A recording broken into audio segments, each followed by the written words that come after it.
President Donald Trump saying just moments ago that the White House has some, quote, wonderful ideas to combat terrorism. The president's comments coming a day after advisor Stephen Miller said that new executive orders on immigration are on the table. Take a listen. We are contemplating new and additional actions to ensure that our immigration system does not become a vehicle for admitting people into our country who are hostile to this nation and its values. That's like a public service announcement. It's kind of the style. Anyway, so what would a new immigration order entail? What would it look like? Joining me now is Hans von Spakovsky from the Heritage Foundation. Hans, thank you so much for being here.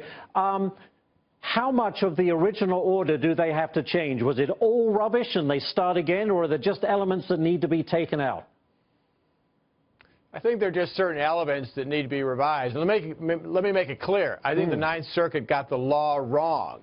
But, for example, the White House quickly said after the executive order was issued that it would not apply to permanent resident aliens. The Ninth Circuit refused to accept that assurance from the White House. And so if they issue a new order, they'll just have to make it clear what they've already said is correct, that it's not going to apply to permanent resident aliens.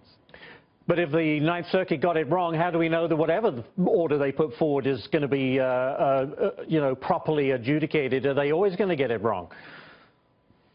Well, I think they could get it wrong again. You know, there's a reason why they're the most overturned court in the country. But I think they're going to have a tougher time justifying it if they once again find against the president and this order, if he has actually revised it to take care of things that they talked about as problems, such as it applying to resident aliens. So in your mind, they don't have to change a whole lot, because the presumption was this was targeting Muslims in particular, these 7 Muslim-majority countries, and that was the issue or the crux of the problem. Is that correct?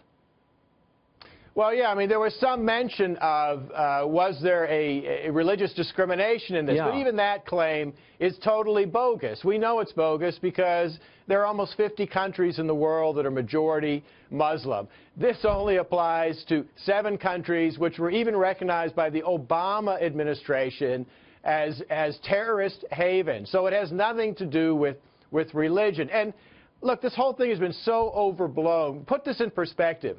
Last year, the United States had 80 million foreign visitors. Most of them had to get visas. The number of visitors from these 7 basically failed or failing countries was a tiny, tiny percentage of the vast majority of individuals who visit the United States and will be completely unaffected by this order. Got about 30 seconds, Hans. Where does this all end up? Does it end up in the Supreme Court? Because I don't think the Trump administration wants that. How does it get resolved? Well, I think if they revise the order along the lines we've been talking about, it will actually moot the case in Washington and make it, like I said, much tougher for the courts to say that there's a problem with the order. It may eventually go to Supreme Court, but that may take quite a while. All right. We may get the new order, by the way, by this evening. We'll have to wait and see. Hans, thank you so much. Appreciate your time.